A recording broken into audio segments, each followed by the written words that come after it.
നമസ്കാരം. തദ്ദേശ തെരഞ്ഞെടുപ്പിൽ സംസ്ഥാനത്ത് UDF തരംഗം ആഞ്ഞടിച്ചതിന് പിന്നാലെ പാലക്കാട് MLA രാഹുൽ മാങ്കൂട്ടത്തിനെതിരെ ഒളിയമ്പുമായി യൂത്ത് കോൺഗ്രസ് നേതാവ് സജന ബി സാജൻ രംഗത്ത് വന്നു.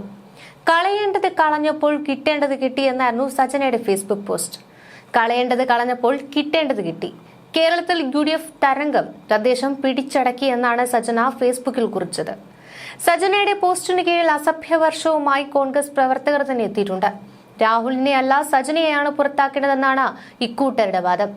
സജനയുടെയും രാഹുലിന്റെ പോസ്റ്റിന്റെ റീച്ചിനെയും പലരും പരിഹസിക്കുന്നുണ്ട്. തദ്ദേശ തെരഞ്ഞെടുപ്പിൽ 941 ഗ്രാമപഞ്ചായത്തുകളിൽ 504ലും UDF വിജയം നേടി. 86 മുനിസിപ്പാലിറ്റികളിൽ UDF 54ഇടത്താണ് ഭരണം ഉറപ്പാക്കിയത്.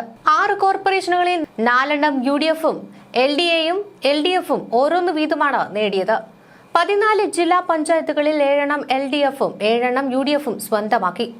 152 ബ്ലോക്ക് പഞ്ചായത്തുകളിൽ UDF 78 LDF 63 11 ടൈയുമാണ്.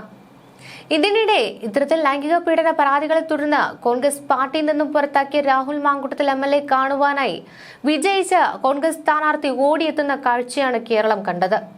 Palakkad Kunnathurmedu നോർത്തിലെ UDF സ്ഥാനാർത്ഥി M പ്രശോഭാണ് ഫലപ്രഖ്യാപനം അറിഞ്ഞ ഉടൻ രാഹുൽ മാങ്കൂട്ടത്തിനെ കാണുവാനായി MLA ഓഫീസിലേക്ക് എത്തിയത്.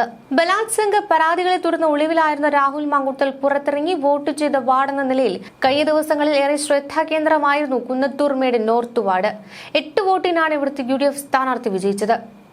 വിജയിച്ച സ്ഥാനാർത്ഥി പ്രശോഭിനെ കെട്ടിപ്പിടിച്ചാണ് രാഹുൽ മാങ്കൂട്ടൽ ആഹ്ലാദം പങ്കുവച്ചത്. രാഹുലിനെതിരെ ഉയർന്ന ആരോപണങ്ങൾ തെരഞ്ഞെടുപ്പിനെ ബാധിക്കുമെന്നൊരു ആശങ്ക UDF ക്യാമ്പിൽ ഉണ്ടായിരുന്നുവെങ്കിലും വിവാദം ജനങ്ങളിൽ കാര്യമായ പ്രതിഫലനം ഉണ്ടാക്കിയില്ലെന്നാണ് ഈ തെരഞ്ഞെടുപ്പ് ഫലത്തിലൂടെ വ്യക്തമാകുന്നത്.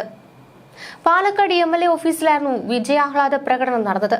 പാലക്കാട് നഗരസഭയിലെ 3 വാർഡുകളിൽ വിജയിച്ച കോൺഗ്രസ് സ്ഥാനാർത്ഥികളാണ് രാഹുലിനൊപ്പം MLA ഓഫീസിലുണ്ടായിരുന്നത്. കുന്നത്തൂർമേട് വാർഡിൽ ജയിച്ച പ്രശോഭ് ബൈസൻ, കേനാത്തുപറമ്പിൽ നിന്ന് ജയിച്ച മോഹൻ ബാബു, 41 വാർഡിൽ ജയിച്ച PS വിപിൻ എന്നിവരാണ് രാഹുലിന് ഒപ്പമുണ്ടായിരുന്നത്. മൂവരെയും കെട്ടിപ്പിടിച്ച് രാഹുൽ മാങ്കൂട്ടൽ അഭിനന്ദനങ്ങൾ അറിയിച്ചു.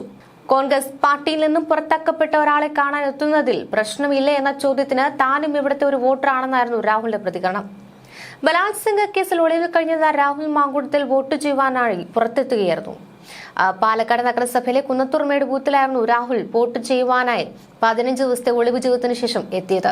രാഹുലിനെ കോൺഗ്രസ് പാർട്ടിയിൽ നിന്ന് പുറത്താക്കിയെങ്കിലും വോട്ട് ചെയ്യാനെത്തിയപ്പോൾ ബൊക്കെ നൽകിയാണ് പ്രവർത്തകരടക്കം സ്വീകരിച്ചത്. വടക്കൻ കേരളം വിധിയെഴുതുന്ന ദിവസം ഏറെ ശ്രദ്ധ ലഭിച്ചത് കുന്നത്തൂർമേട്ടിലെ ബൂത്തിന് തന്നെയായിരുന്നു. തദ്ദേശ തെരഞ്ഞെടുപ്പിൽ പതിവില്ലാത്ത വിധം മാധ്യമങ്ങളും പ്രദേശത്തെ ജനങ്ങളും ഒക്കെ തമ്പടിച്ചത് ഈ ബൂത്തിൽ തന്നെയായിരുന്നു. 15 ദിവസം ഒളിവിൽ കഴിഞ്ഞതിനു ശേഷമായിരുന്നു രാഹുൽ ജനങ്ങളെ അഭിമുഖീകരിച്ചത്. രാഹുൽ വോട്ട് ചെയ്യുവാനെത്തിയപ്പോൾ ഇവിടെ DYFI വലിയ പ്രതിഷേധമാണ് ഉയർത്തിയത്. ഇതിനിടെ തെരഞ്ഞെടുപ്പിൽ UDFന് ലഭിച്ച മികച്ച വിജയത്തിന് ശേഷം രാഹുൽ പങ്കുവച്ച ഫേസ്ബുക്ക് കുറിപ്പും ശ്രദ്ധ നേടിയിരുന്നു. ജനം പ്രബുദ്ധരാണ്. എത്ര ബഹളം വെച്ചാലും അവർ കേൾക്കേണ്ടത് അവർ കേൾക്കുക തന്നെ ചെയ്യും. എത്ര മറച്ചാലും അവർ കാണേണ്ടത് അവർ കാണുക തന്നെ ചെയ്യും. ഇതായിരുന്നു രാഹുൽ കുറിച്ചത്. ഈ പോസ്റ്റിൽ കൂടുതൽ പേരും രാഹുലിനെ പിന്തുണയ്ക്കുന്നവരായിരുന്നു. പാലക്കാട് രാഹുൽ മാങ്കൂട്ടൽ വിഷയം തിരിച്ചടിയാകുമോ എന്ന് UDFന് വലിയൊരു ആശങ്കയുണ്ടായിരുന്നു. എന്നാൽ 31 ഡിവിഷനുകളിലുള്ള ജില്ലാ പഞ്ചായത്തിൽ 19 സീറ്റിൽ മാത്രമാണ് LDFന് വിജയിക്കാൻ കഴിഞ്ഞത്. 12 സീറ്റുകളിൽ UDFും വിജയിച്ചു. LDF വിജയിച്ചെങ്കിലും കഴിഞ്ഞ വർഷത്തെ സീറ്റുകൾ നിലനിർത്തുവാൻ കഴിഞ്ഞില്ല എന്നതാണ് UDFന് അനുകൂലമായത്. 2020 തെരഞ്ഞെടുപ്പിൽ 30 ഡിവിഷനുകളിൽ 27 സീറ്റിൽ വിജയിക്കുവാൻ LDFന് കഴിഞ്ഞിരുന്നു. ഇതിൽ നിന്നാണ് ഇക്കുറി വൻ വീഴ്ചയുണ്ടായത്.